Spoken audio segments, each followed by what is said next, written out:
बिस्मिल्लाहिर्रहमानिर्रहीम। अस्सलाम वालेकुम व्यूअर्स, मैं हूं एहसन क्रेशी एडवोकेट। आज हम डिस्कस करेंगे section 21 of CPC civil procedure code का सेक्शन 21, उसके ऊपर आज हम डिस्कशन करेंगे। इससे पहले हमने जो सेक्शन 15 से लेकर 20 तक हैं जो प्लेस ऑफ सुइंग से रिलेटेड है, यानी कि जो टेरिटोरियल जुरिस्डिक्शन के हवाले से था कि किस कोर्ट को जुरिस्डिक्शन हासिल होगी। कोई केस प्रॉपर्टी का है, मूवेबल का है या इमूवेबल प्रॉपर्टी का है, या किसी पर्सन से रिलेटेड अगर केस करना हो तो कहाँ केस किया जाएगा, वो सेक्शन 15 से 20 तक हमने डिस्कस किए आज से पहले जो वीडियोस थी लेक्चर्स उसके अंदर। आज हम जो सेक्शन 21 है जो डील करता है ऑब्जेक्शन एज टू जुरिस्डिक्शन, यानी कि जब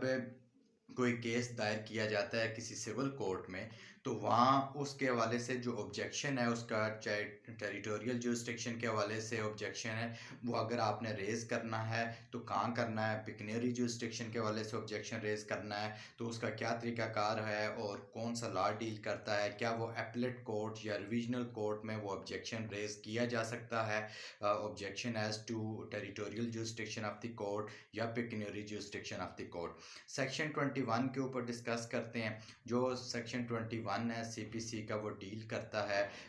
objection as to jurisdiction. So objection as to jurisdiction के अंदर जब सेक्शन 21 को देखें तो वहाँ ये लिखा गया है कि जो जर्नल रूल है उसके मुताबिक जो एपलेट फोरम है अपील में या रिविजनल फोरम में, रिवीजन में जो ऑब्जेक्शन है एज टू जुरिस्डिक्शन वो रेज़ नहीं किया जा सकता। यानी कि एक सिविल कोर्ट में एक दावा दायर हुआ, वहाँ पर आपने कोई जुरिस्डिक्शन के हवाले से ऑब्जेक्शन रेज़ नहीं किया, चाहे वो टेरिटोरियल जुरिस्डिक्शन हो या पिकनियरी जुरिस्डिक्शन के हवाले से अगर ऑब्जेक्शन आपने रेज़ नहीं किया तो फिर अपीलेट कोर्ट में जो जनरल रूल है कि अपीलेट कोर्ट अपील में या फिर अगर रिवीजन है रिविजनल कोर्ट में वो आप जो ऑब्जेक्शन है जुरिस्डिक्शन के हवाले से रेज़ नहीं कर सकते। ये एक जनरल प्रिंसिपल है जो सेक्शन 21 के अंदर लिखा गया है, मगर उसके एक्सेप्शंस हैं। एक्सेप्शन जनरल जो सेक्शन 21 की एक्सेप्शंस हैं उसी के अंदर एक्सेप्शंस दी गई हैं 3 किस्म की, कि जब आप एपलेट फोरम में, अपील में या रिवीजन में जो है वो जाकर उस जुरिस्डिक्शन के ऑब्जेक्शन को दोबारा रेज़ कर सकते हैं। वो कौन से जो सर्कमस्टांसेस होंगे या वो कौन से एक्सेप्शंस हैं जब आप रेज़ कर सकते हैं। जब सबसे पहले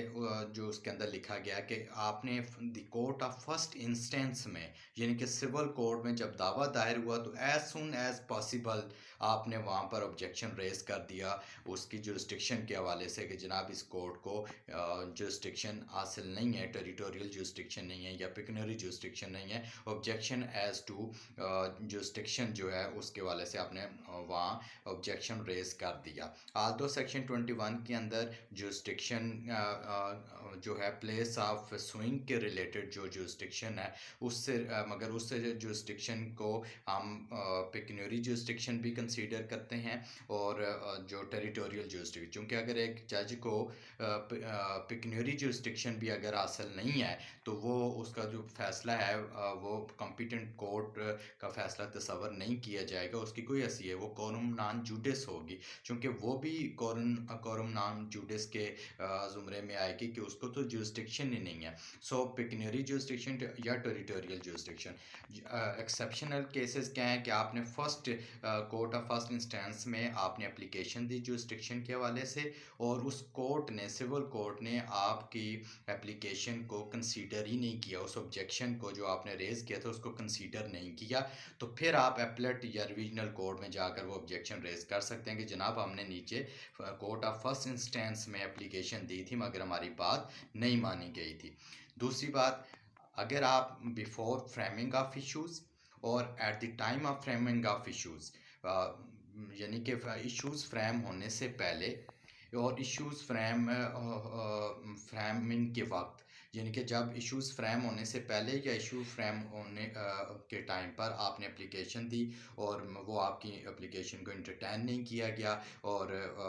डिसअलाउ की गई एप्लीकेशन, तो फिर भी आप अपील में या रीजनल कोर्ट में जाकर ये ऑब्जेक्शन दोबारा रेज़ कर सकते हैं। और तीसरा ये है कि आपने एप्लीकेशन दी मगर there was a consequent failure of justice, तो आपने यानी कि इंसाफ हुआ ही नहीं, आप ये समझते हैं कि इंसाफ हुआ ही नहीं है, कॉन्सिक्वेंट फेलियर ऑफ जस्टिस था, तो फिर भी आप अपीलेट या रिवीजनल कोर्ट में जाकर एप्लीकेशन दे सकते हैं कि जनाब हमने नीचे एप्लीकेशन दी थी, उस पर कोई इंसाफ नहीं हुआ, हम उससे मुतमईन नहीं, जज साहब ने हमारी बात नहीं सुनी, फिर अपील या रिवीजन में आप जाकर कर सकते हैं। मगर जो सबसे अहम बात है कि वो कोर्ट ऑफ फर्स्ट इंस्टेंस में एप्लीकेशन देना एज सुन एज पॉसिबल, जो अर्लीस्ट पॉसिबल जो टाइम है उसमें आप ऑब्जेक्शन रेज करेंगे। अदरवाइज डायरेक्टली आप अपीलेट या रीजनल कोर्ट में जाकर वो ऑब्जेक्शन रेज नहीं कर सकते अगर आपने नीचे ऑब्जेक्शन रेज नहीं किया था कोर्ट ऑफ फर्स्ट इंस्टेंस में। सो ये आज हमने ऑब्जेक्शन जो एज टू जुरिस्डिक्शन के हवाले से सेक्शन 21 को डिस्कस किया। Thank you.